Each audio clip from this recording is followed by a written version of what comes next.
Hello everybody, welcome back for another video. I hope you're all doing fantastic and that you're all having a great day. As always, leaving a like is free. Leaving a comment is also free, as is subscribing if you do any of those things. Thank you. Please understand, this is not investment advice. I am not, nor have I ever been a professional investment person sitting behind a desk, and this is just simply what I would do in said scenario with a given theme. A lot of people, and I think it's just that time of year.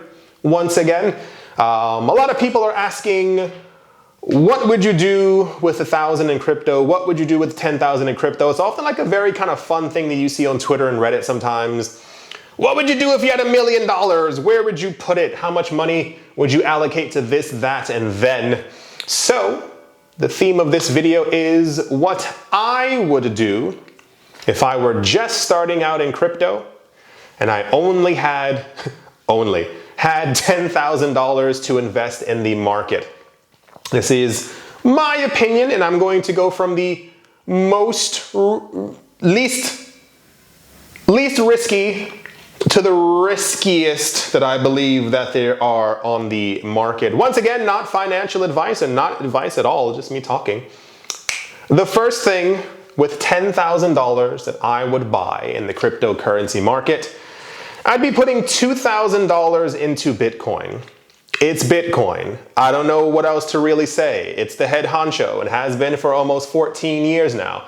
Everyone knows it. And institutions and banks and governments and countries, don't forget that part, are all buying it and investing into it. It seems like the safest one, and therefore I'd be putting $2,000 into it. Number two, $1,500 into Ethereum, simply because I think it has a huge amount of longevity. I think it's going to be around for a while. We are near-ish on the cusp of being able to get Ethereum 2.0 in the merge whenever the developers decide to actually release it. And I'm expecting, especially my opinion, by the end of this year, if the merge does go through, we should be seeing a brand new all-time high for Ethereum, just based off of hype and not even like actual numbers of how many people are using the network. Here we go. There's going to be a $750 allocation into Solana, Cardano, Binance Coin, Polygon, Terra Luna, and Doge. Solana, I think, is so hyped that I would be ridiculous for ignoring it and or not acknowledging it.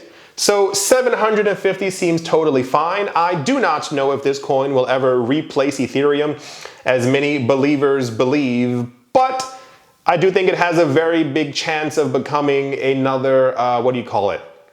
Not a corporation coin, but like a banking coin. There are a lot of coins that banks and institutions have kind of latched onto. I believe that they feel that they can no longer acquire perhaps as much Bitcoin or Ethereum as they want, and therefore they go for the other coins that kind of relatively do the exact same thing. Cardano is kind of the exact same way. It's more of a, let me see what you got. I don't know the exact longevity of many different altcoins, but I think a sustained good performance, price increase, use of the network. The last time we heard about Cardano recently was that I think 900 projects are being built on top of Cardano. It's a pretty good number. I mean, it's not the 100,000 on top of Ethereum, but it's also 900 more than many other projects out there as well. Binance Coin, I think, will do well for a while. Binance is positioning themselves as a, I don't want to say Amazon in this space, but it's like they're accumulating tons of companies. I mean, rapidly, every single day, they're getting licenses around the world. I think they're personally doing a lot more than Coinbase and the Gemini exchange. And it just seems like they know where to put their money. And I think Binance Coin, especially with the coin burn that they have, will continue to do well as well. Not one of my favorite coins, but I would definitely put $750 into it. Polygon, scaling solution for Ethereum. Ethereum slow. Even after the merge, I don't know how many transactions per second that we're gonna have, but I got an inkling that the transaction fee is gonna begin to like pop back up. So therefore, I think Polygon will be used for a very long time. It's also one of the most popular platforms right now for the NFTs to be built on because of the like $0 fees, which is what everybody kind of wants. Terra Luna, this is going to be based off of their, for those of you who don't know, Terra Luna is trying to accumulate $10 billion worth of Bitcoin for their stable coin reserves. I think that alone gives them longevity, especially in the future. If Bitcoin's price does rise, they will be one of the richest entities on the planet, basing it off of the first coin and therefore the logic of the other one. Dogecoin, I'm going to be completely honest with you. I would put $750 simply because, if you watch the other channel, you know I can't. It's because of Elon Musk. I don't get why people are so obsessed with him, but everyone has their own opinion. I have believed, this is all speculation of course, that he has an immense amount of Dogecoin. I think his love for it is monetary and not decentralized-ary. I think he stands a lot to profit from the coin. And if he loves it and everyone else loves it, I think at some point we're going to see a $1 Doge. So it kind of fits. And I don't even really consider it that risky anymore, especially as a meme coin, simply because the community is pretty intense when you read how much people love Dogecoin. So that alone gives it a sense of longevity for me. Moving on, there's only one that I would actually put $500 into, and that is Chainlink. It's mainly because of their interoperability, their promises for linking the other chains. I think they call them oracles or whatever fancy word they decide to use. It's a very popular coin. The idea of it makes sense. I'm not sure if it's ever going to be as big as the other coins, but I could be mistaken. However, I think Chainlink is going to be around for a while. I think they're going to find their place as an institutional type of coin. I don't think they will, I think they'll be used in many other aspects, but it seems like they're gearing up in this kind of way. For the riskier coins, I'd be putting around 200 into Litecoin, 200 into Uniswap, 200 into Ethereum Classic, 200 into Decentraland, 200 into VeChain, 200 into Sandbox, 100 into Shiba Inu. And I know I'm missing around 200. I had a very difficult time figuring out what to put it into. I would say ApeCoin. Litecoin, I think, will find a purpose as the Bitcoin testnet in the future. People forget what Litecoin's main purpose actually is, or rather the secondary purpose. It usually is used as a testnet. If it works on Litecoin, it works on Bitcoin. That is a huge amount of value to be able to have the upgrades before Bitcoin actually has them. The last time we heard about any mega upgrade for Litecoin was through Mimblewimble. We'll see how that actually ends up working out. Uniswap, I think, is the largest decentralized exchange that we have right now. You know, it's risky for a reason. I think eventually regulators will be coming after these coins, but alas, I think Uniswap, if they are properly decentralized, has a very good future ahead of them. Ethereum Classic, listen, I mean, you know, these are coins. I tried to make this as diversified as possible. I know a lot of times, I think 3 years ago, I made a video similar to this because people were like, what would you put 1,000 into the market, blah, blah, blah, blah, blah, blah, blah, blah. And I named a bunch of coins, or rather a few coins, and people were a little annoyed because they're like, you're a maximalist, you're a so-and-so. I've been in the market for a very long time. I've seen a lot of coins come and go. They're there for a couple of months. Everyone hypes them up. The price of it goes up. The price of it slams back down. It's never heard from again. So I tried to make this as diversified for a crypto portfolio as I possibly could. I think Ethereum Classic is okay. I think it has its own niche corner where people who didn't believe in the Ethereum protocol kind of ran to Ethereum Classic and said, well, this is the original chain, and therefore we're going to be sticking with it.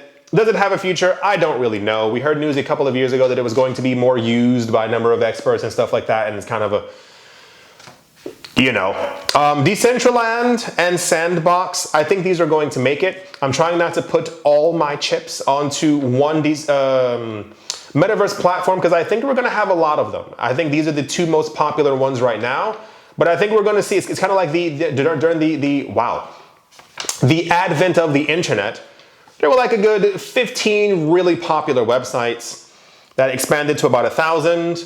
The .com market crash happened, and then it kind of had to build itself back up. And nearly all of the websites that we had at the beginning iteration of the internet aren't really around anymore, or no one's really using them. Maybe Yahoo in like certain countries, but you kind of get what I'm saying. So we'll see what happens to I mean, they could be popular forever, but I think we're going to see some other big name companies who are like, no, we also have to get into this as well.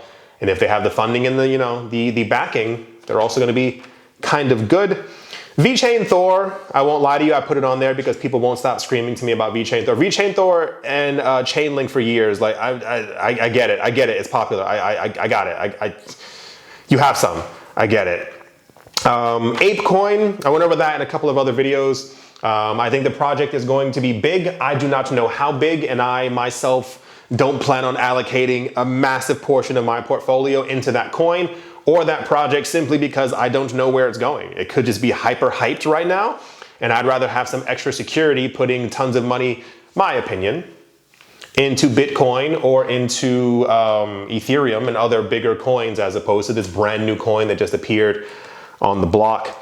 And the last $100 would be for Shiba Inu. Why not? I think there's like 1 trillion coins or something like that. I don't know if I ever told you guys the story. Years and years and years and years and years ago, when Dogecoin was first released, I had a friend. We were always discussing like where to, not so much where to put our money. We weren't like hyper investors back then, but it was kind of, there's this new coin, we should put some money into it. We did the calculations back then. I think it would have been around $4,000 or $5,000 to be able to buy, oh gosh, what was it? I think it was like 20 million Doge. I mean, it was nothing. Like it was not even a penny of a penny of a penny of a penny of a penny of a penny of a penny. And I was like, I don't really feel like putting 4,000 or 5,000 into anything. That sounds kind of crazy. I wouldn't. And then my friend was like, what if it goes to $1? And I was like, a doggy coin? That sounds completely insane. How I wish I had put $4,000 into Dogecoin. I think even funnier, I think he put enough to be able to get 1 million Doge. I think he gave some to his mother to like hold and safekeep, which is like the worst thing you can do because parents are like, oh, this is cool, and they throw it away somewhere. They can't find the USB, and he sold the other Dogecoin that he had. It's not funny, but it's like, therefore the $100 in Shiba Inu, because it's like, who knows? Who actually knows? None of this space actually makes sense. So Shiba Inu could at some point hit 1 cent, make tons of millionaires, and then we all sit there going, oh, of course it was going to hit 1 cent. That makes so much sense. Same exact thing with Dogecoin. Right. I do hope that you all enjoyed. Do I dare ask if I missed any coins? What coins would you put your money into? I can feel the comments coming because I know I missed something super important. I do hope that you've all enjoyed. I do hope that you all are having a great day, a great morning, a great afternoon, a great evening, wherever you are, wherever you might be. I do hope it's absolutely fantastic. Thank you all once again for watching, listening, and or supporting, and I will most certainly be talking to you all soon. See you.